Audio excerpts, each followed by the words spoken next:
দর্শক, আগেই বলেছি যে জুলাই আগস্ট মাসে যারা নিহত হয়েছে পুলিশের গুলিতে বা হেলমেটধারীদের গুলিতে, তাদের মৃত্যু নিয়ে রীতিমতো জমজমাট ব্যবসা চলছে।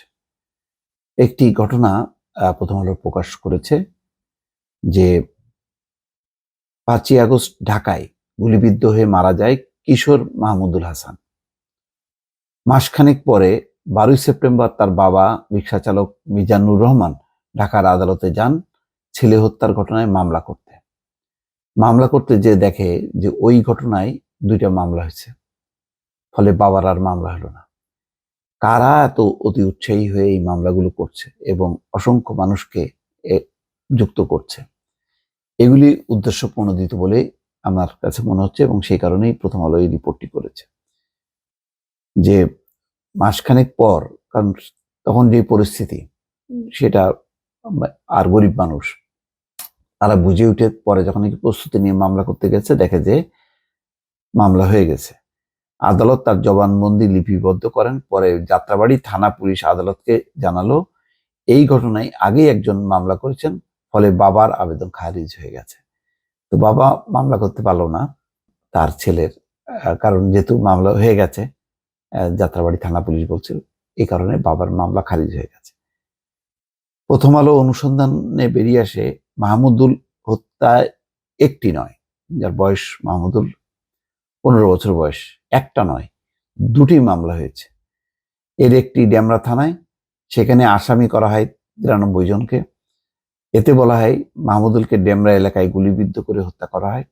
অপর মামলাটি হয় যাত্রাবাড়ি থানায়, তাতে আসামি করা হয় ৩৭ জনকে। এই মামলায় বলা হয় মাহমুদুলকে হত্যা করা হয় যাত্রাবাড়িতে। দুই মামলায় দুই থানার পুলিশ ইতিমধ্যে দুজনকে গ্রেপ্তার করে রিমান্ডে নিয়ে জিজ্ঞাসাবাদও করছে। আসলে এগুলি কি হবে ভবিষ্যৎ?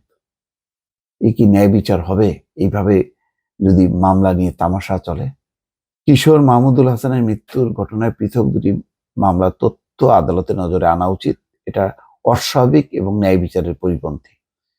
ফৌজদারি মামলা বিষয়ক জ্যেষ্ঠ আইনজীবী এহসানুল হক সমাজি তিনি বলতেছেন যে দুটা পৃথক মামলা হওয়া এটা আদালতের নজরে আনা উচিত এবং এটা অস্বাভাবিক এবং ন্যায় বিচারের পরিপন্থী। আমি বারবার বলছি যে এই মামলাগুলো নিয়ে আসিফ নজরুল আইন উপদেষ্টা তিনিও উদ্বেগ প্রকাশ করছেন। এই যতগুলো মামলা আছে এই সমস্ত মামলায় এতগুলো মানুষ যাদেরকে যুক্ত করা হলো, সেটা কি যৌক্তিক নাকি অযৌক্তিক, কি হওয়া উচিত, এই ব্যাপারে একটা সম্মিলিত একটা আইন বিশেষজ্ঞদের নিয়ে বা কমিশন নিয়ে এটা যাচাই বাছাই করে এগুলি সিদ্ধান্ত যদি না হয়, তাহলে এই সমস্ত হত্যার বিচার খুবই ফেক হবে এবং এগুলি প্রশ্নবিদ্ধ হবে। আদালত বিচার করতে পারবে না সঠিকভাবে। এই দুটি মামলার বাদীদের চেনেন না মাহমুদুলের বাবা মিজানুর রহমান।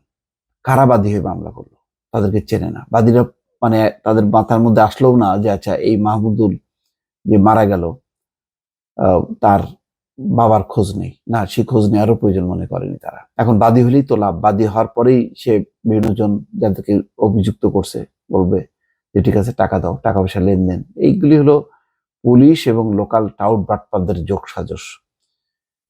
তিনি জানান আমার ছেলে বৈষম্য বিরোধী ছাত্র জনতার আন্দোলনে অংশ নিয়েছিল, ছেলেকে গুলি করে হত্যা করা হলো, কিন্তু আমরা মামলা করতে পারলাম না।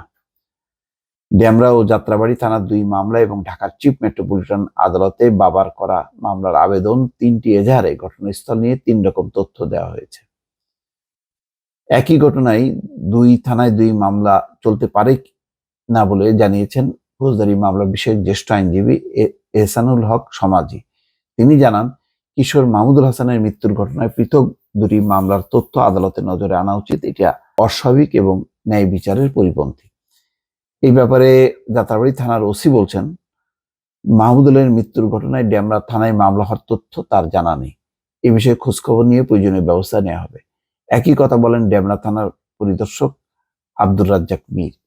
আসলে এই যে খোঁজখবর নেবে, তাহলে ৩ মাস চলে গেল, এখনো পর্যন্ত এই হত্যাগুলোর ব্যাপারে মামলার বাদীকে, কারা আসামি, এগুলি সঠিক হলো কিনা, এগুলি যাচাই বাছাই করা হচ্ছে না কেন, কি চলতেছে? এভাবে যদি কেস বাই কেস ধরা হয় দেখা যাবে যে বহু অসঙ্গতি, এরকম অসঙ্গতি নিয়ে এইসব মামলার কিভাবে বিচার হবে?